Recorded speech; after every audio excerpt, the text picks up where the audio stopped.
Чудили сте се защо въпреки че сте направили добър, фундаментален и технически анализ, знаете къде е справедливата стойност на съответната компания, разгледали сте чарта и сте подготвили зоните на support и resistance, но въпреки всичката тази свършена работа, пазарът просто подминава вашите нива и прави обратното на това, което смятате за логично. Защо се получава така? Ние ли бъркаме, пропускаме ли нещо или пазарът е наистина базиран на случайности? В това видео ще разгледаме най-силният двигател на всеки пазар. Пазарите се движат благодарение на правилно и прецизно разказани истории, а не само от числа и балансови отчети. Инвестираните пари работят, защото хората колективно вярват в едни и същи описания за потенциала на даден обещаващ продукт или услуга. Точно това дава началото на промяната на цените в една или друга посока. Всеки ден журналисти приписват пазарните движения на конкретни случки, защото инвеститорите, четящи тези новинарски сайтове, търсят обяснения отвъд простите числа, като PE съотношение или брутни печалби. Те имат нужда от конкретна история, за да навържат логиката зад пазарните импулси. За трейдерите е изключително важно също да разбират тези сюжети и техните възможни разклонения. Например, стойността на Nvidia се е увеличила умопомрачително благодарение на мощния бум около потенциала на AI. Въпреки че към ден днешен някои поставят под въпрос дали целият сектор не е твърде надценен. Пораждат се съмнения за съществуващи паралели между компанията Cisco с познатия балон на интернет компаниите през 2000-та година и актуалната еуфория около изкуствения интелект. Лаконично, това, което е рекламирано като AI, може да бъде приспаднато до не повече от добре апгрейднат чатбот, ползващ интернет търсачка. Нещо подобно може да се види при акционерите на Tesla. Те биват също възнаградени за тяхната вяра в светлото бъдеще на компанията, водено от автономни технологии, въпреки че тази визия все още не се е реализирала както е планувано. С други думи, историите създават очаквания, които влияят върху пазарните движения и докато вярата остава силна, тези словесни обещания поддържат пазарните тенденции, дори да са в разрез с добре извършен и задълбочен технически и фундаментален анализ.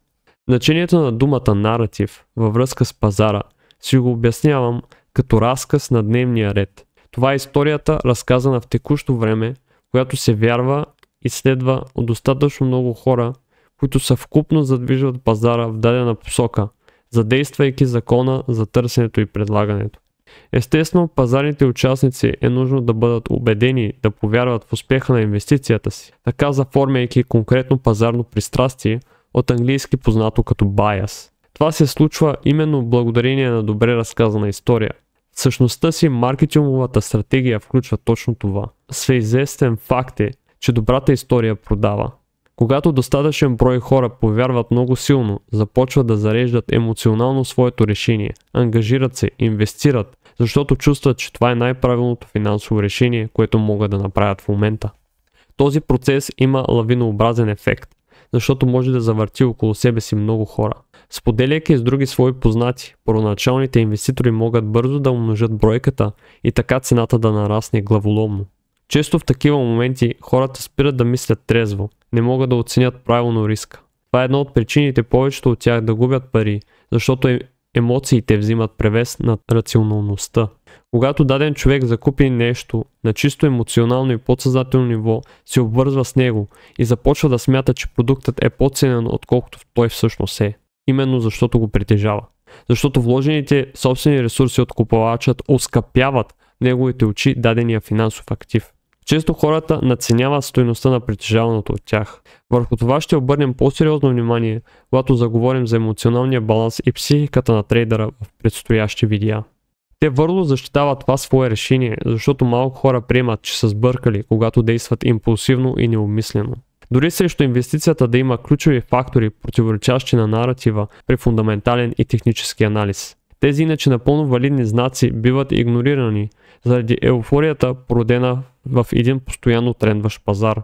Това предизвиква феномена на пазарните балони и свръхнаценени активи. Те стигат до такива висоти, които са извън всякаква логика, защото успяват да обвържат множество хора, които да повярват в революционното решение, предлагано от маркетинговия агент, което само по себе си може да се окаже неприложимо или твърде отдалечено в бъдещето. Нека вземем Тесла като пример. Илон Мъск е един от най-добрите продавачи на истории. Въпреки че не успява да удържи на много от обещанията си, хората продължават да изкупуват акциите на компанията му заради изключително умелия му подход в промотирането. Идва момент, в който обаче хората изтрезняват от bull market. Изведнъж осъзнават, че стойността на това, в което са вярвали, е мираж, илюзия, трик и неистина. Тогава пазарът обръща скорострелно посоката си. Всеки продава на каквато цена свари и се получава феномена флаш краш, светкавично разпродаване. Заформят се дъна, на които финансовите инструменти започват да се търгуват под справедливата им ценова зона или пазарна стойност. Това циклично действие се повтаря отново и отново. И ще продължи да се повтаря, защото е свързано с човешката психология, емоции и следващите ги слабости. Докато те са част от общо човешкото несъзнавано, той пазарът ще продължи да произвежда същите циклични процеси, защото той е отражение на неговите участници. Като трейдъри, част от нашата работа, освен да направим технически и фундаментален анализ, е да имаме трезва преценка какъв е сегашния наратив, който задвижва пазара. Да оценим адекватно колко силен е той, за да можем да предположим въздействието му върху пазарите в момента. Ние търгуваме, знаейки неговата посока, докато не бъде сменен от друг по-модерен наратив. Личният ни байас е без значение, когато нямаме наличния капитал, който може да задвижи пазара. Техническия и фундаменталния анализ не работят добре, когато има твърде силен, противоречащ им наратив, който успява да мести пазара в обратна посока, обезсмисляйки предишните пазарни нива и историческата справедлива ценова стойност до този момент. Защото разказът има способността директно да завладява емоциите на участниците и те започват да действат импулсивно, ирационално и прибързано спрямо логически анализ и математически изчисления. Алчността в пазара може да движи цените в тренд много дълго време. Аналогично е състоянието и при масов страх. Пазарът ще разпродаде много под справедливата си стойност поради натиска на участниците върху цената. Пазарът е флуиден, постоянно движи се в една или друга посока, под въздействието на множество причини. Обикновено има няколко, които са доминантни и е редно да търгуваме спрямо тяхното влияние на пазара в момента. Никой не се интересува от нашата лична оценка дали даден пазар е скъп или ефтин. Потокът от капитали е отговорен за посоката на движението. Има хора, които ще закупят Тесла на $300, както има такива, които ще шортят на 100. Въпреки тази драстична разлика на теория, те пак могат да изкарат печалба от сделките си. Стига да са в синхрон с тогавашния наратив и всичко зависи от тайминга. Това е магията на пазара. За мен по-лесният план е този, който следва силните наративи, тези, които имат потенциала да ускоряват ценовото действие в пазарите. Търгуване в съзвучие с тяхната посока, докато намалее инерцията им и е време да се качим на следващия влак, метафорично казано. Понякога е трудно да се отсее коя точно история е водеща в момента. В такъв случай пасивното чакане и наблюдение са от ключово значение, докато не разберем има ли нова движеща сила, коя е тя и на къде ни води. 2023 година пазарът се повлия от наративът на AI и най-голям печеливш беше Nvidia. Само преди 5 години тази компания се оценяваше $130 милиарда. Днес тя е най-скъпата компания в света, като струва близо $3,5 трилиона. Това е колосален скок. Ако сравним AI бума с златната треска, то в случая Nvidia е тази, която продава кирките и лопатите, като аналогия. Те се възползваха максимално правилно от обстановката. Подготвяха почвата още 2018 година с началото на своето ново поколение RTX видеокарти, което подсказваше посока на тяхната компания и промотиране на AI наратива. През това време не спираха да подсилват тази история, докато в един момент всичко сякаш се нареди магически за тях. Заформи се AI тренда 2023 година, на който именно Nvidia беше най-мощният двигател. Печалбите в тримесечните им отчети биеха очакванията непрестанно. Постоянно показаха колко голям брой нови поръчки имат и как не могат да смогнат на сегашните. Изкуственият интелект беше главният движещ наратив на булмаркета за цялата година. В тек сектора се зароди Mach 7 или невероятните 7 компании, които сами носеха целия S&P 500 и NASDAQ индекси. Намирам за леко иронично, че най-популярната компания, занимаваща се с AI услуги OpenAI, създателка на ChatGPT, която роди първия по-умен чатбот, не може всъщност да покрие разходите по бизнеса си за 2024 година. Тоест тя работи на загуба към момента.